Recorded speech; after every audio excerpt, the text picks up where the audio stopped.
Good morning students. Start करते हैं आज का क्लास। चैप्टर 1 है हिस्ट्री का, क्लास 8 का। और आज का टॉपिक है पीरियडाइजेशन इन इंडियन हिस्ट्री। मतलब क्या? समय सीमा, भारतीय इतिहास का समयकाल या समयावधि कह सकते हैं आप। पैराग्राफ को स्टार्ट करते हैं। यह पहला पैराग्राफ है आपका। One of the earliest attempt to periodize Indian history was made by James Mill. He was a Scottish historian and philosopher who wrote the history of British India in 1817. He divided Indian history into three periods: Hindu, Muslim, and British. However, such a periodization cannot be justified in Indian history. It is not only factually wrong but also communal way of looking at Indian history. मतलब क्या है? भारतीय इतिहास को समय में बांधे, जो उसका कार्यकाल था या समय अवधि थी, ठीक है, उसको टाइमलाइन करने का जो श्रेय है वो जेम्स मिल को भी जाता है। जेम्स मिल एक इतिहासकार थे, तो उन्होंने भारतीय इतिहास को टाइम के हिसाब से सेट कर रखा था।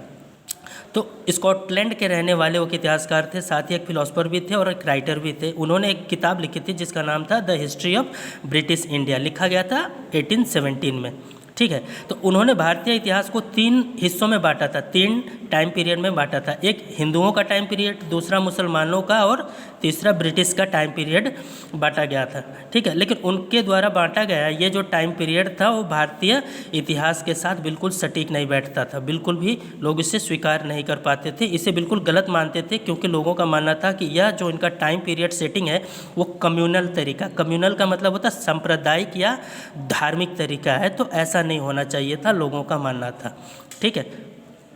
अगला पैराग्राफ देखते हैं आप। Such categorisation was misleading in nature as Hindu period was studied on the basis of Sanskrit text, Muslim period on the basis of Persian text and British period by using English language sources. तो ये जो periodisation किया गया था वो क्या था? जो हिंदू पीरियड था वो संस्कृत की किताबों को पढ़ करके लिखा गया था। संस्कृत की किताबों में जो भी ऐतिहासिक घटनाएं थी उनको पढ़ करके लिखा गया था। और मुस्लिम पीरियड का जो भी घटनाएं थी वो पर्शियन किताबों को पढ़ करके लिखा। पर्शियन मतलब फारसी भाषा की जो किताबें थी, फारसी भाषा में जो किताबें थीं या अरबी भाषा की जो किताबें थीं उनको पढ़ करके लिखा गया था। और ब्रिटिश पीरियड का जो डिवीज़न किया गया था, ब्रिटिश पीरियड को जो लाया गया था वो अंग्रेजी किताबों को पढ़ करके लाया गया था, ठीक है। तो इसके बाद इससे दूर जो ब्रिटिश क्लासिफिकेशन है, moving away from British classification, historian have divided into history into ancient, medieval and modern period. तो इससे अलग जो ब्रिटिश क्लासिफिकेशन है, अंग्रेजों द्वारा जो किया गया हिस्ट्री का क्लासिफिकेशन है, उसका 3 टाइम पीरियड बताया जाता है। एक एंशिएंट टाइम पीरियड, ठीक है ना, जो प्राचीन इतिहास है।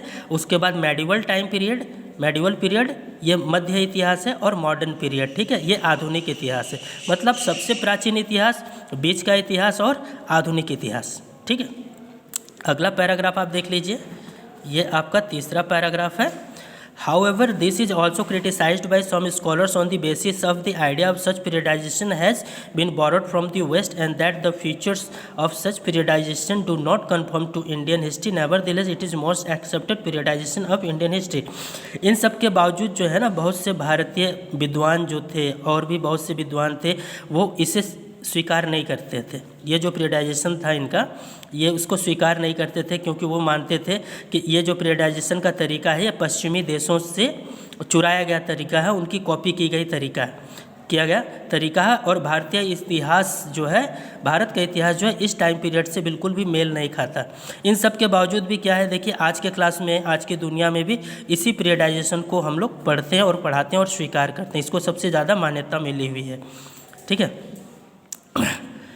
नेक्स्ट पैराग्राफ देखिए। तो इस बुक में आप देखेंगे, as will you see in this book, under the British rule people did not have equality, freedom और liberty, nor was period significantly known for economic growth and progress, ठीक है ना। इस बुक में आप पढ़ेंगे कि अंग्रेज़ों के शासन के समय भारत के लोगों को किसी भी तरह का स्वतंत्रता, समानता या आज़ादी नहीं था, है ना। इस तरह का कोई आज़ादी नहीं थी, ठीक है ना। तो अंग्रेज़ों के समय भारत की कोई इकोनॉमिक यानी कि आर्थिक ही तरक्की हुई थी या किसी तरह का कोई प्रोग्रेस हुआ था। यानी कि अंग्रेज़ों के समय भारत में किसी तरह का कोई प्रोग्रेस नहीं हुआ और ना ही भारतीय लोगों को किसी तरह की कोई आज़ादी थी, क्योंकि अंग्रेज़ भारतीयों को गुलामों की तरह ट्रीट करते थे। आइए इस टॉपिक का नेक्स्ट पैराग्राफ आपको दिखाता हूँ, ठीक है। The British treated India as colony, ठीक है, they took away cheap raw material from India and made her an importer of expensive unfinished British goods, so the British rule can hardly be described as modern. It was colonial.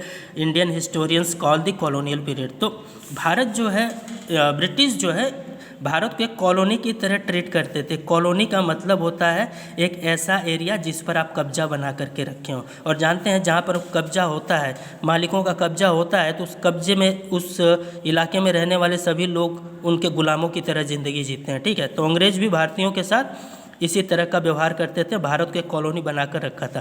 वो क्या करते थे, भारत से सस्ते materials लेकर के जाते थे और अपने देश में ले जा करके उसको रिफाइन करके कुछ नया बना करके भारत में बहुत ही महंगे दामों पे बेचते थे। सिर्फ भारत ही नहीं, ठीक है, सिर्फ भारत ही नहीं बल्कि और भी इलाके में बहुत महंगे दामों पर बेचते। तो इस वजह से लोगों का मानना है कि भारत में अंग्रेज़ों के समय को मॉडर्न करना क्या होगा, एक बेवकूफ़ी होगी, उसे मान्यता देना उचित नहीं होगा।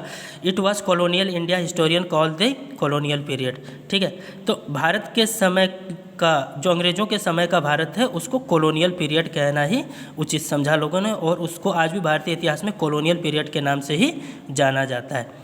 तो यहाँ तक आज का टॉपिक रहेगा। कल आपको मैं बताऊँगा how can we study the modern period, modern period को हमें कैसे स्टडी करना है। Okay, thank you students.